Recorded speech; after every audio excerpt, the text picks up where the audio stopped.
Time for more thinking in the think tank. Louisa of She Drew the Gun.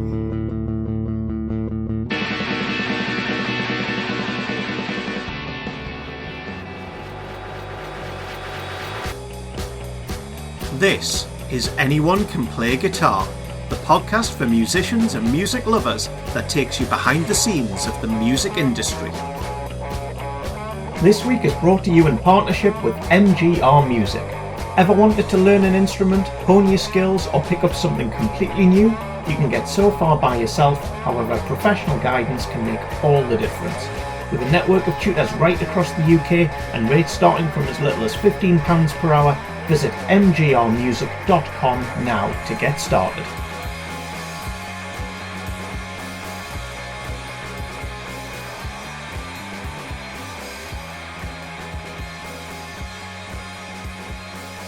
Welcome to episode 75 with me, James, and him, Ben. That's right, me, Ben. That's a one for the collection. Yeah. Yep. You can say your own name if you'd like. I've said it a few times. I suppose you have. Yeah. So this week, James, as you've already mentioned, we are in the think tank with She Drew the Gun, also known as Louisa Roach. But before we get into that conversation at Hit the North Festival, last week we had Zach Hanger on the show. Here's a bit of a snippet. Tried and true that it makes your mixes sound better. And part of that is having the closest thing you can get to kind of an objective ear, a professional objective ear. So you crammed in a lot of topics Yes. in a short period of time with Louisa. Yes, that probably goes against what we try to do. We try to get into just a couple of the topics, but we just kind of it just flowed, and we've got a fair whack out of what we were talking about. Yes, so we did cover a fair bit of stuff, as we just mentioned. We spoke a little bit about illness. Was that because she was ill at the time? Yeah, it was just coincidental. Mm. I think she had a bit of food poisoning. That was all it was. Also spoke to fickle friends about illness. But yeah, that's true. People get ill on tour. It happens. Yeah, In and out of van, travelling. Yeah. Spoke about location, forming a band. She is part of a band. She Drew a Gun is a band, but basically it's her band. It's her plus musicians. Bit like Sam Duckworth. Yes, pretty much. Yeah, it's not his name. It's not her name, but it's her thing. Mm. But there's a lot, as we all know, there's a lot more that goes around just one singer-songwriter. One of the facts you should know, though, James, She Drew the Gun won the Glastonbury Festival Emerging Talent Competition in 2016. Mm. It's a big accolade for an up-and-coming band. Yeah. It's always a good foot on the ladder. Good old Glastonbury spot. But like I say, I caught up with Louisa at the think tank, basically in the middle of the Hit the North Festival. So similar to the Blinders episode, there is a few background beats, but it's not as apparent. I think I caught at just the right time between bands, hence maybe the speed of chat, the length of chat, and getting through as much as I can before basically drums just hit. So, few thank yous. Daisy from the PR company, John, Louisa's manager, Dawn, Louisa's tour manager, and obviously to Louisa herself. So here we go, James, with Louisa, She Drew the Gun. Enjoy the show. Remember, a great way to support the show is to go on iTunes or wherever you get your podcasts and give us a rating and a review. It really does make a massive difference for the show. Now, on with the episode.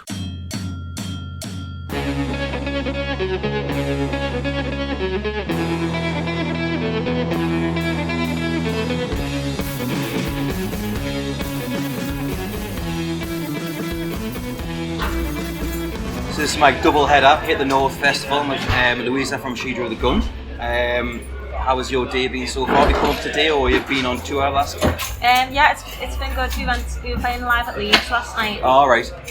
But I had a bit of an episode because it was actually one of the hardest gigs I've ever done because I had a bite of a vegan sausage roll in the daytime and I didn't realise it had corn in it, and I'm allergic to corn. Right. This is like triple confirms that I am allergic to corn.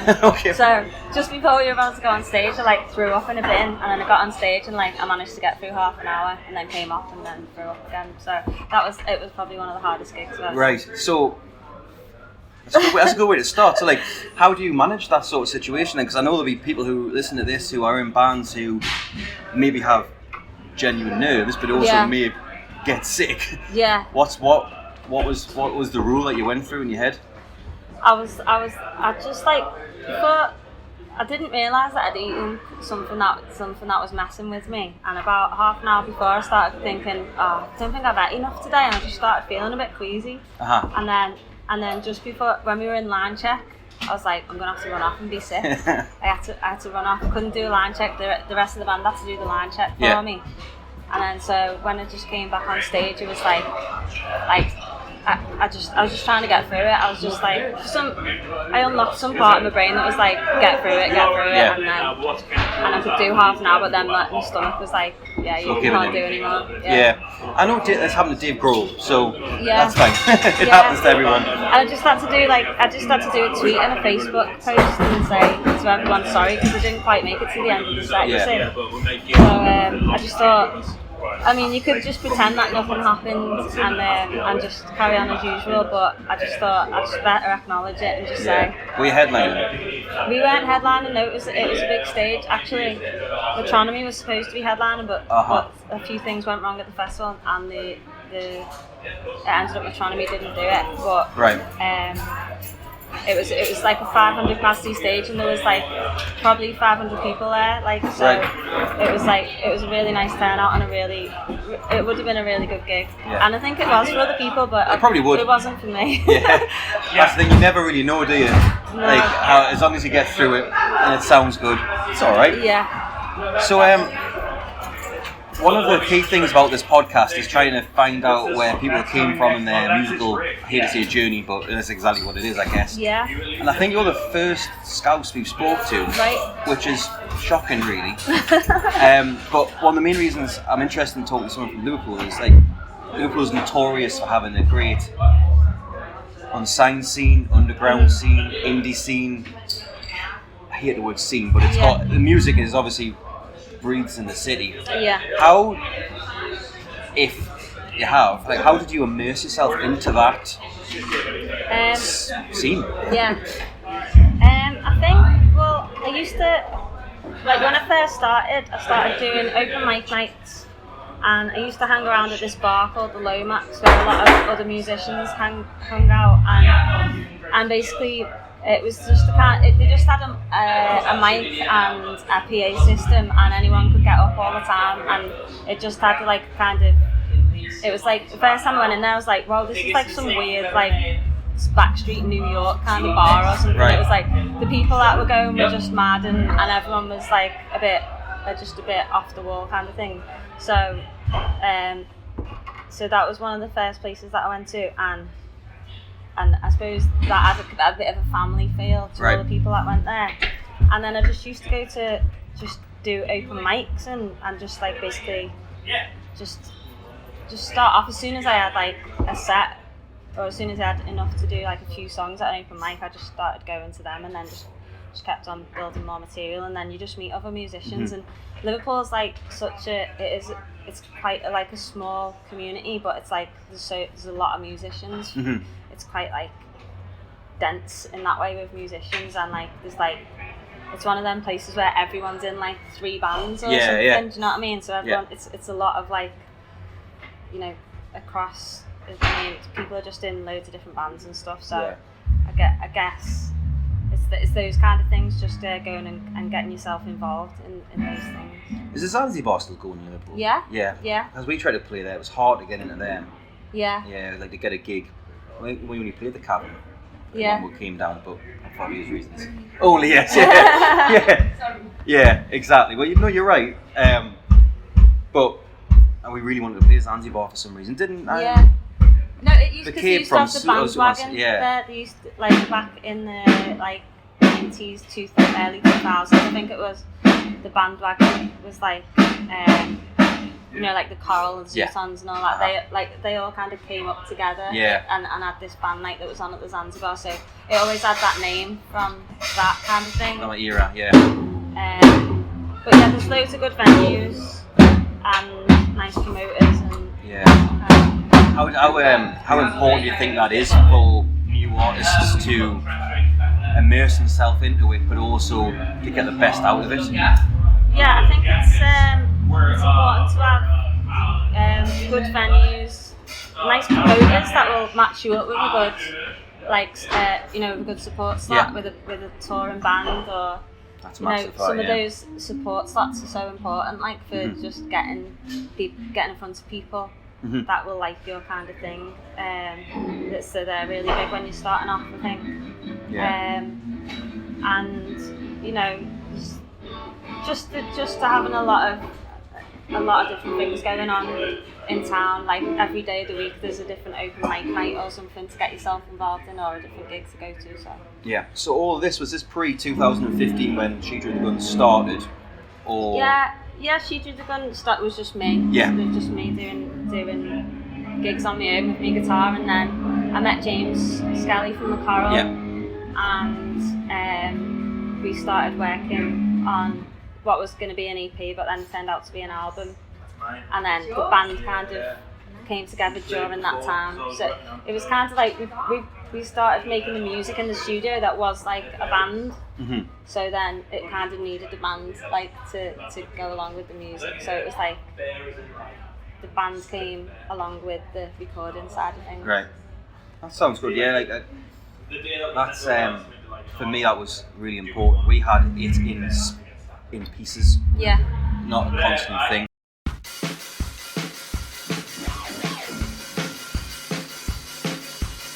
This week is brought to you in partnership with MGR Music. Ever wanted to learn an instrument, hone your skills, or pick up something completely new? You can get so far by yourself, however professional guidance can make all the difference. With a network of tutors right across the UK and rates starting from as little as £15 per hour, visit mgrmusic.com now to get started. Half-time break, James, just for the good cause of the week. Here's Louisa to tell us more. I give a shout out to the Whitechapel Centre in Liverpool, which is a homeless kind of centre for looking after homeless people, and then probably shelter as well. Because obviously it's a really harsh times at the moment, and there's a lot of people homeless. I think that's a great charity. Yeah. Links, as always, are in the episode show notes. Check them out. Back to the episode.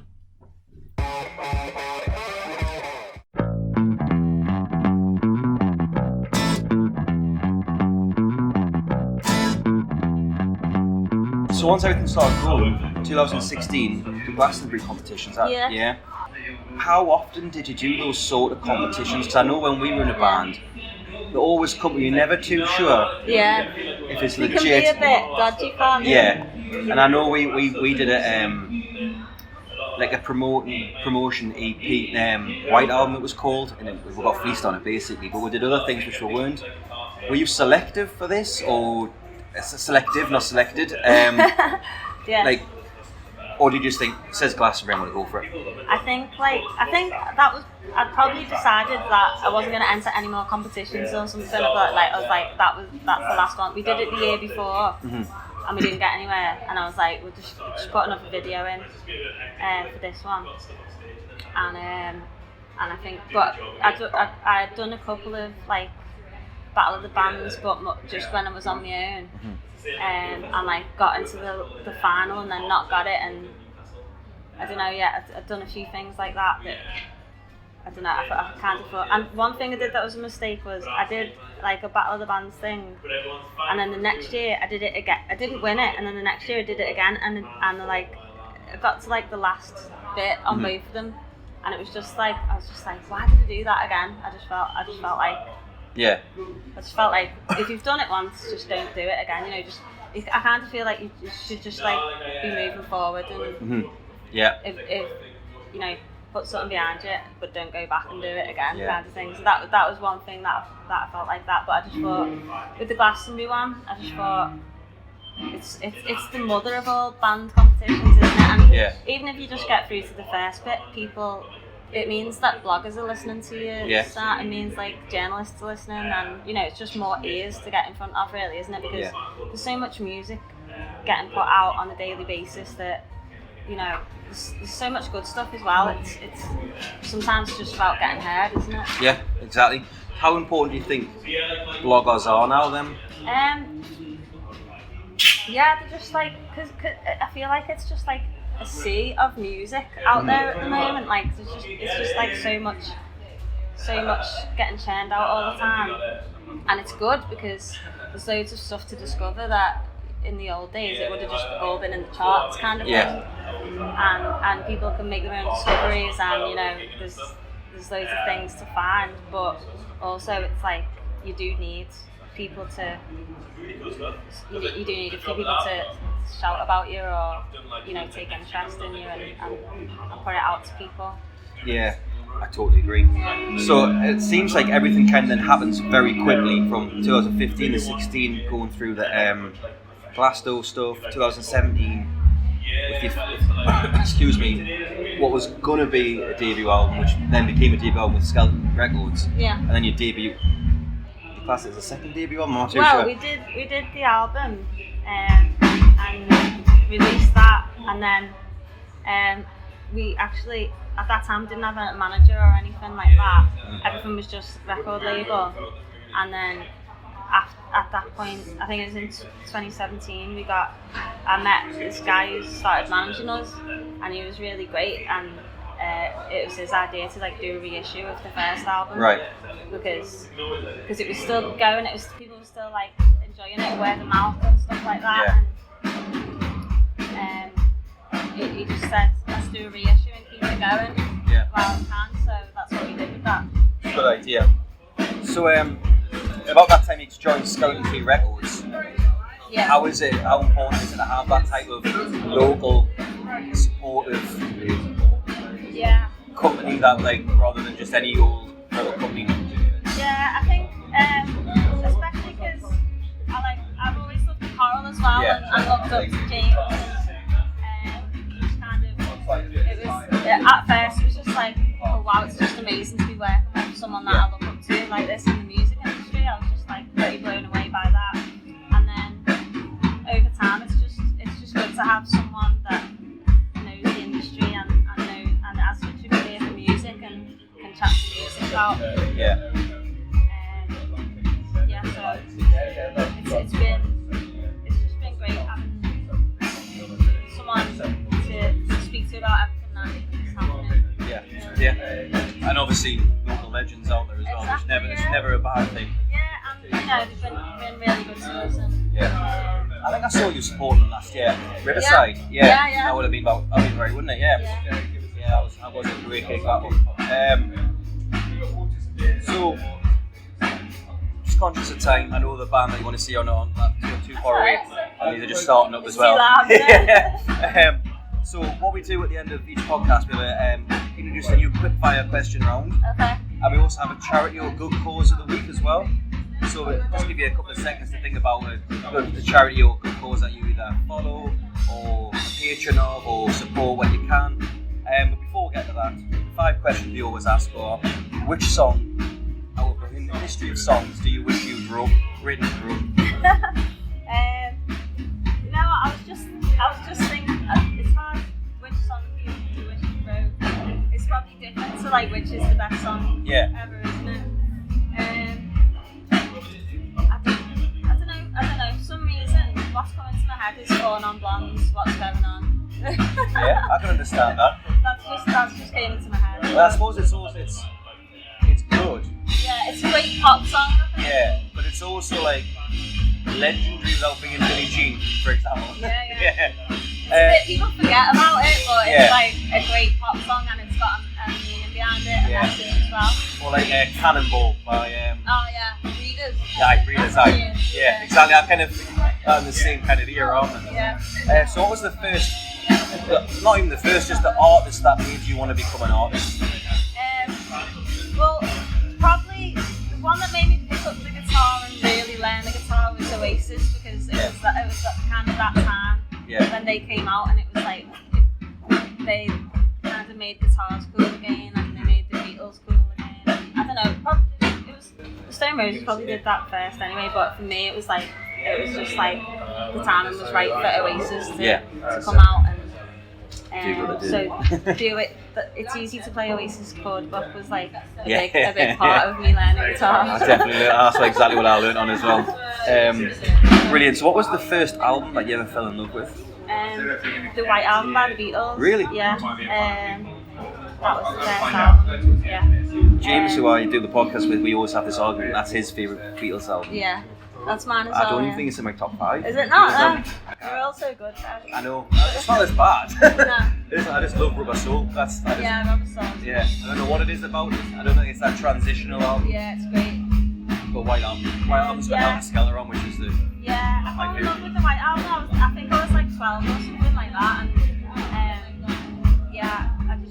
And I still love like the idea of that album. It's like a patchwork of all different crazy stuff. Yeah, exactly, Okay, 2 more. What was the first gig you ever went to? The first gig I ever went to was Oasis at Main Road. Really? Yeah. At Main Road? Yeah. Wow. So I was like, I think I was like 15-year-old, or 14 actually, I think I was 14, in a full Adidas tracksuit, bouncing around. I was on like the second to the front row. Right. And then as soon as Oasis came out, I like got dragged under and had to get pulled. And went to the St. John's ambulance, like breathing into a paper bag, and then I had because I got into the front, I had a wristband that let me get back into the front bit, so I was okay. It was good. That's good. It was good gig. I don't think you get gigs like that now, do you? And last quick fire one, what is the best thing about everything that you do now? Right. I guess. Well, I love the playing it live. Is like the kind of like seems to be like the outcome of it all. Like you go in the studio and or like do you know what? I do like the whole process of like from writing to the studio and then to playing it live. Yeah. I guess that's the best thing is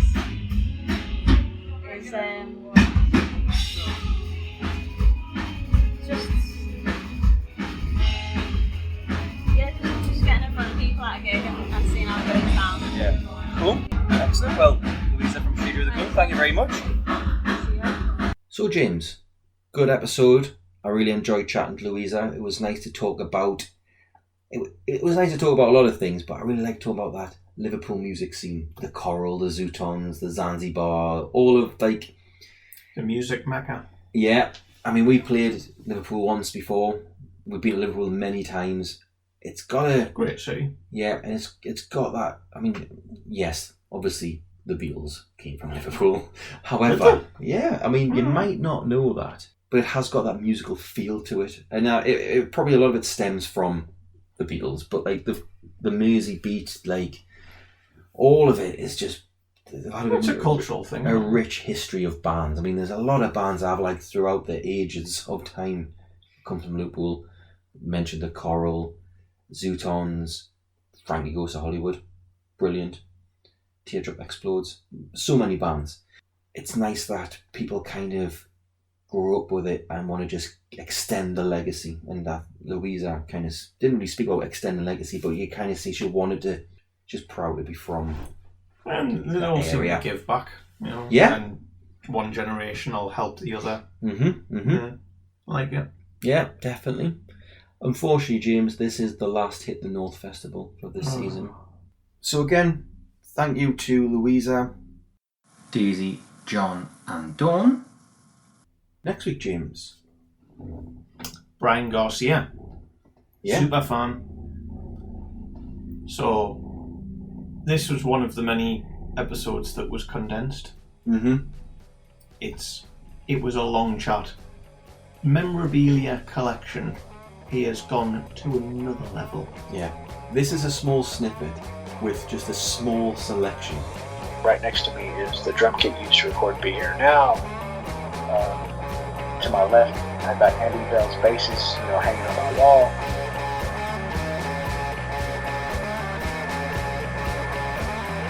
All of the show notes for today's episode can be found at acpgmusic.com, along with our back catalogue of episodes. If you like what you hear, or perhaps have some improvements or specific guests you'd like us to consider, we'd love to hear from you. Email us at info@acpgmusic.com or hit us up on social media. Keep supporting upcoming artists, and we'll catch you next time.